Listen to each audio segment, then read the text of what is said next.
அனைவருக்கும் வணக்கம். நம்ம டெய்லியும் banking and SSC point of வியூல 5 கொஸ்டின்ஸ் கரண்ட் அஃபேர்ஸ்லேருந்து பார்க்குறோம். இன்னைக்கு என்ன கொஸ்டின்ஸ் இருக்கு அப்படின்னு சொல்லி பார்ப்போம். First one, the world happiness index is released by Oxford wellbeing research centre, Gallup and United Nations sustainable development solutions network அப்படின்னு சொல்லி கொடுத்துருக்காங்க. சரியா? ஸோ ஃபர்ஸ்ட் ஸ்டேட்மெண்ட் நமக்கு கரெக்ட் தான். வேர்ல்டு ஹாப்பினஸ் இண்டெக்ஸை யார் ரிலீஸ் பண்றாங்க அப்படின்னு சொல்லி கொடுத்துருக்காங்க. Oxford wellbeing, Gallup and UN sustainable development network தான் இதை ரிலீஸ் பண்றாங்க. ஸோ இதுல டாப் கண்ட்ரி யாருன்னா ஃபின்லாண்ட்.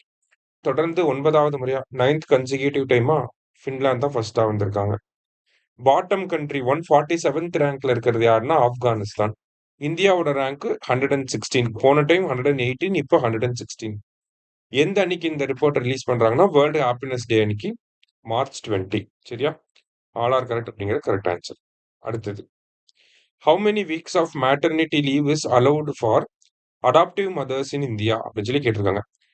ஸோ நார்மலா ஒரு பிரெக்னன்ட் விமனுக்கு எவ்வளோ வாரங்கள் வந்து மேட்டர்னிட்டி லீவ் அப்படின்னா 26 வீக்ஸ் வந்து கொடுப்பாங்க. இதுவே அடாப்ட் பண்ணக்கூடிய ஒரு மதருக்கு எவ்வளோ நாட்கள் வந்து மேட்டர்னிட்டி லீவ் கொடுக்குறாங்க அப்படின்னா 12 வாரங்களுக்கு வந்து மேட்டர்னிட்டி லீவ் வந்து கொடுக்குறாங்க. சரியா?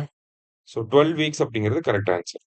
அடுத்தது, which of the following type of battery is widely used in electric vehicles அப்படின்னு சொல்லி கேட்டிருக்காங்க. ஸோ எலக்ட்ரிக் வெஹிக்கிள்ஸ்ல பொதுவாக பயன்படுத்தக்கூடிய பேட்டரி என்ன அப்படின்னா லித்தியம் அயான் பேட்டரி. ஓகேவா? இதனால சார்ஜை வந்து அதிகமாக ஸ்டோர் பண்ணி வைக்க முடியும்.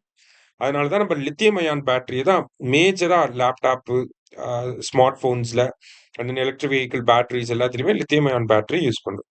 அடுத்தது, which of the following organization gives Bhasha Samman award?